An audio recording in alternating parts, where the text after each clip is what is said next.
আসসালামু আলাইকুম রহমতুল্লাহি ওবরাকাতু। 18তম শিক্ষক নিবন্ধন ভাইবা প্রত্যাশী ভাই বোনেরা, আশা করছি সকলেই ভালো আছেন। প্রতিদিনের মতো আজকের ভাইবা অভিজ্ঞতা অর্থাৎ 10 ডিসেম্বরের ভাইবা অভিজ্ঞতা শেয়ার করতে আপনাদের সাথে হাজির হয়েছি। চলুন ক্লাসটি শুরু করি। প্রথম যে ভাইটির বিষয়ে কথা বলবো, মোহাম্মদ সুমন হোসেন ভাই। তিনি গ্রুপ 1B-তে পরীক্ষা দিয়েছেন। ক্যান্ডিডেট বললেন, may I come in sir? Sir, yes come. Candidate, আসসালামু আলাইকুম। স্যার, ওয়ালাইকুম আসসালাম। Your papers? Candidate, yes sir, here. Please be sit. Thank you sir. Okay, এই যে নর্মাল কনভারসেশন করে তার প্রশ্ন পর্ব শুরু হচ্ছে। স্যার বললেন, what is the difference between complex sentence and compound sentence? তিনি বললেন, এ compound sentence comprises two or more main clauses linked together by a coordinating conjunction. On the other hand, a complex sentence comprises one independent clause and one or more dependent clause. ঠিক আছে, তারপর তাকে জিজ্ঞেস করা হলো, what is pronoun, how many kinds of pronoun? তিনি এটার যথার্থ উত্তর দিয়েছেন এবং বিস্তারিতভাবে উত্তর করেছেন। তো আমি এই প্রশ্নটার উত্তর আপনাদের জন্য দিচ্ছি না, কারণ এটা একটু বড় হয়ে যাবে। What is pronoun, how many kinds of pronoun এবং প্রোনাউনের ডিটেলস বলতে গেলে এই নিয়ে আমি এটা ক্লাস নিব যদি আপনারা চান, ইনশাল্লাহ। তারপর তাকে বলা হলো, হোয়াট ইজ ডিমনস্ট্রেটিভ প্রোনাউন? তিনি বললেন, sorry sir, I cannot recall it now. Okay, demonstrative সম্পর্কে তাকে জিজ্ঞেস করা হলো, তিনি কিন্তু তার সে মুহূর্তে মনে পড়ছে না, তিনি সেটা বলে দিলেন। তো আমি আপনাদের জন্য উত্তরটা রেখেছি। A demonstrative pronoun is a pronoun use to point to specific people or things. ঠিক আছে, তারপর তাকে বলা হলো, which course do you like most from honours course? Honours course থেকে, অর্থাৎ অনার্স থেকে তিনি কোন কোর্সটি বেশি পছন্দ করেন? তিনি বলেন ড্রামা। তাকে বলা হলো, who is your favourite writer? তিনি বলেন উইলিয়াম শেক্সপিয়ার। তারপর বলা হলো, which drama you like most? Hamlet. Another name of William Shakespeare? তিনি বললেন বার্ড অফ অ্যাবন। তারপর বলা হলো, হোয়ার হি ওয়াজ বর্ন? ঠিক আছে, তিনি বলেন স্ট্রেটফোর্ড আপন অ্যাবন, ইংল্যান্ড। তারপর বলা হলো, why he is famous for this tragedy and comedy and he is also known as the father of drama. অর্থাৎ আমি তার উত্তরটাই মানে ঠিক যেভাবে তিনি উত্তর করেছেন সেভাবে আপনাদের জন্য রেখে দিয়েছি। তারপর বলা হলো, which age he belongs to? বলা হলো এলিজাবেথ এজ। ওকে, তারপর বলা হলো, ইউ মে কাম।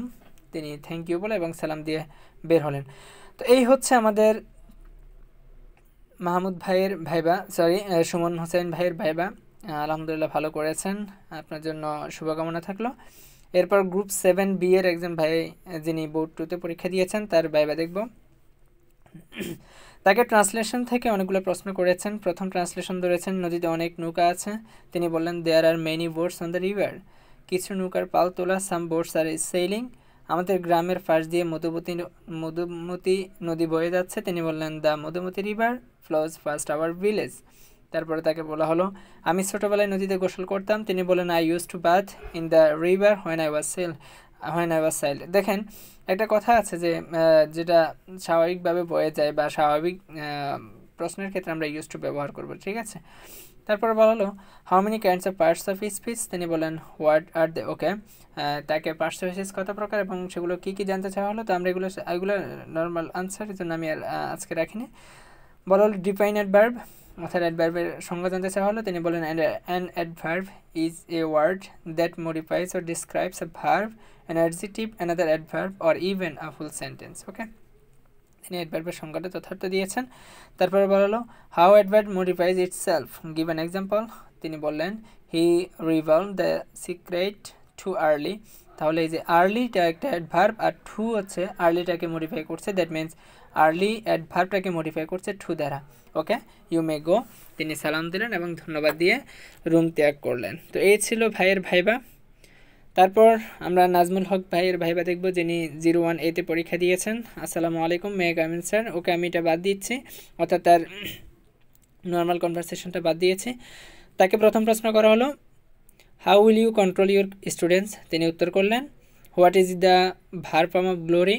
তিনি বলেন গ্লোরিফাই। এরপর বলা হলো, হোয়াট ইজ এলিগরি? তিনি উত্তর দিচ্ছেন, an allegory is a literary device that uses symbolic characters and events to convey a hidden meaning such as a moral, spiritual or political one. Okay, তারপর তাকে প্রশ্ন করা হলো, হোয়াট ইজ ইলেজি? আমরা জানি ইলেজি হচ্ছে মর্নফুল।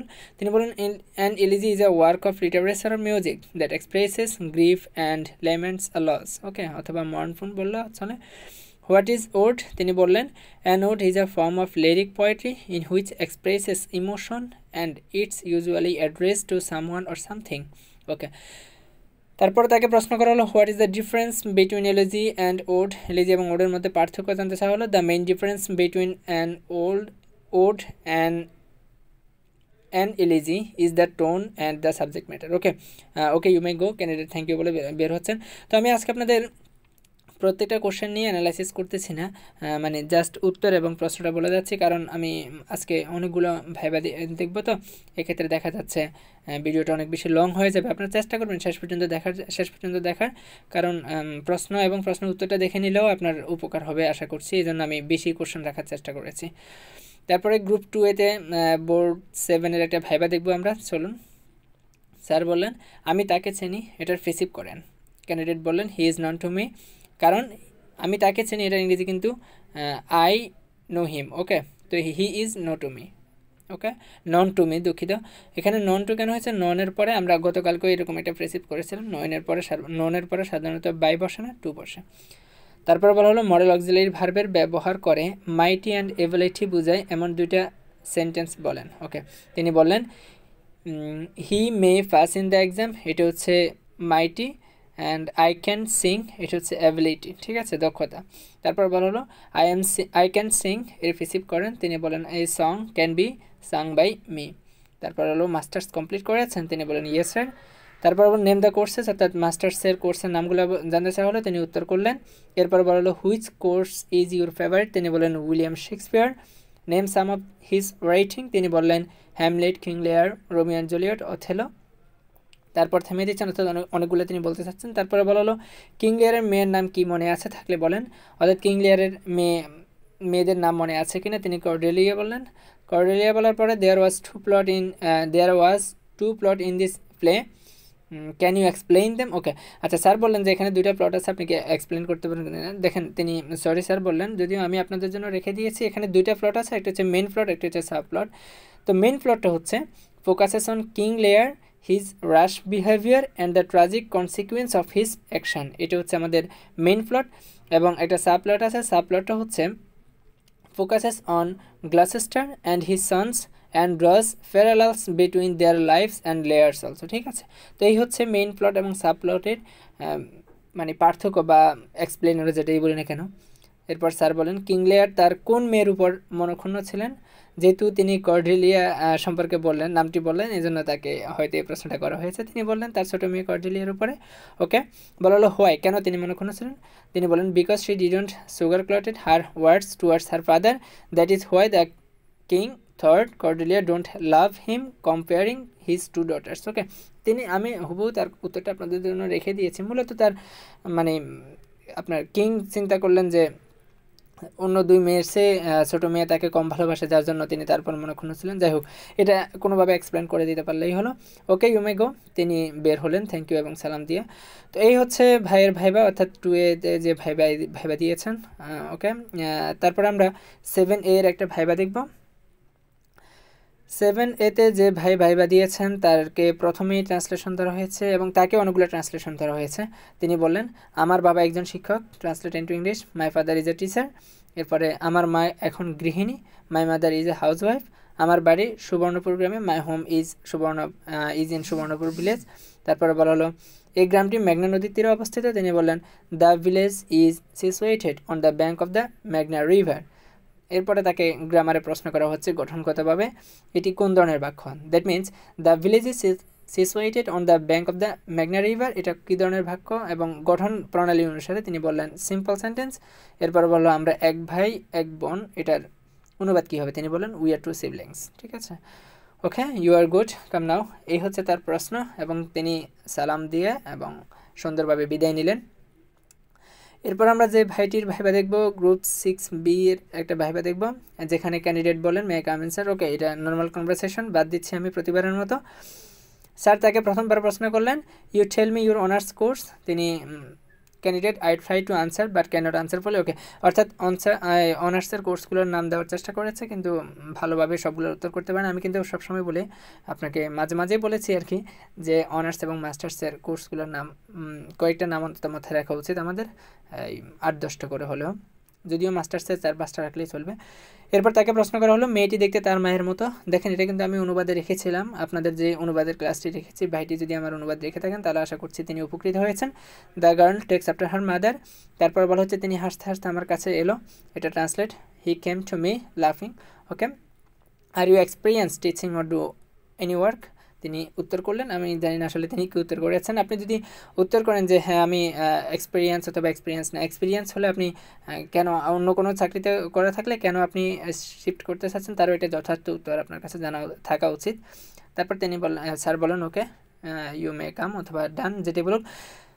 তিনি সালাম দিলেন এবং থ্যাংক ইউ বলে স্যারের কাছ থেকে বিদায় নিয়ে বের হলেন। এই হচ্ছে ভাইয়ের ভাইবা। তারপর আমরা দেখব 03 এর একটা viva, write down your signature. তার প্রথম প্রফেশনে ছিল, তাই আপনার সিগনেচারটা অর্থাৎ ম্যাচ করার জন্য আর কি সিগনেচারটা। বলা হলো ইন্ট্রোডিউস ইউর সেলফ, তিনি উত্তর করলেন। তারপর তাকে বলা হলো what is modal verb and give example. Okay, তো মডেল ভার্ব এবং গিভ এক্সাম্পল তিনি বললেন a model verb is a type of auxiliary verb that is used with a main verb to indicate possibility, ability, necessity or permission. ওকে, এই হচ্ছে তার model ভার্বের সংজ্ঞা এবং তিনি একটা এক্সাম্পল দিলেন, আই ক্যান ড্রাইভ। তারপর বললেন can you tell me about verbal noun, তিনি বলেন of course sir, a noun that comes from a verb but functions like a noun in a sentence. Okay, অর্থাৎ ভার্ব থেকে আসলেও ভার্ব দেখতে নাউনের মতো বা নাউনের জায়গায় বসে নাউনের মতো কাজ করে, এই জন্য তাকে কী বলা হয়, ভার্বাল নাউন বলা হয়। এরপর স্যার তাকে ধন্যবাদ দিলেন এবং তিনি বিদায় নিলেন, স্যার তাকে আসতে বলেন। ওকে, এই ছিল ভাইয়ের ভাইবা। এখন আমরা দেখব 6 এর একটা ভাইবা, যিনি হোয়াট ইজ ইউর, ওকে আমরা নর্মাল কনভারসেশন বাদ দিয়েছি।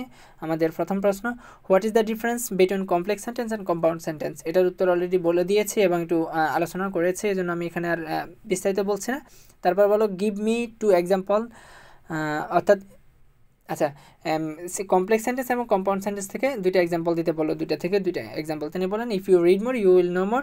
এরপরে বলা হলো এটাকে কম্পাউন্ড করলো read more and know more. ঠিক আছে, তো আপনি এখানে read more and you know মোরও দিতে পারেন, সমস্যা নেই, ইউটা উজ্জ্বল রাখলেও সমস্যা নেই। তারপর বলা হলো have you read as you like it, তিনি বলেন ইয়েস স্যার। তারপর বলো হোয়াট ইজ ইট, অর্থাৎ অ্যাজ ইউ লাইক ইট এটা কি, তিনি বলেন as you like it is a pastoral comedy by William Shakespeare. বলা হলো টেল মি সাম ক্যারেক্টার্স, তিনি বলেন রোজালিন্ড, ডিউক সিনিয়র, অরল্যান্ডো, এরা হচ্ছে ক্যারেক্টার্স। এরপর বলা হলো what does Forest of Arden symbolise, আমরা জানি অ্যাজ ইউ লাইক এর মধ্যে অ্যাজ ইউ লাইক ইটের মধ্যে একটা সিম্বলাইজ করা হয়েছে ফরেস্ট অফ আর্ডেনের দ্বারা। তো বলা হলো Forest of Arden symbolise that escape from corruption, inspiration for American national parks, এই দুইটা জিনিসকে মূলত সিম্বলাইজ করা হয়েছে। তারপর বলো do you know William Wordsworth, তিনি বলেন yes sir, he was an English romantic poet, sir বলেন ওকে।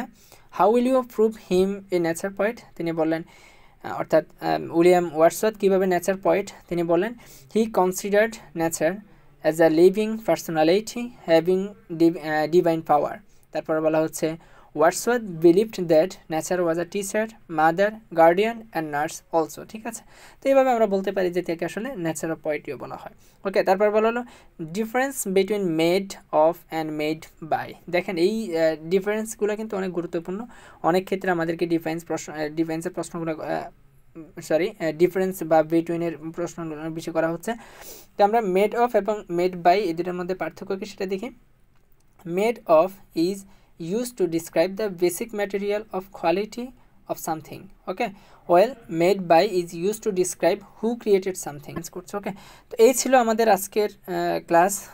আমি আজকে আর বেশি কিছু বলবো না, তবে আপনাদের জন্য একটা কথা বলি, 19তম শিক্ষক নিবন্ধনে যারা অংশগ্রহণ করতে চাচ্ছেন তাদের জন্য এই বার্তাটা, সেটা হচ্ছে আপনারা হোয়াটসঅ্যাপে অথবা আমার ফেসবুক লিঙ্ক এখানে দেওয়া আছে, আমার ফেসবুক পেজের ইনবক্সে নক করতে পারেন, আমি আপনাদেরকে একটি গ্রুপে অ্যাড করে দেব যেখানে আমি নিয়মিত ইংলিশের প্রিলিমিনারি এবং রিটেন ইংলিশ নিয়ে কথা বলবো ইনশাল্লাহ।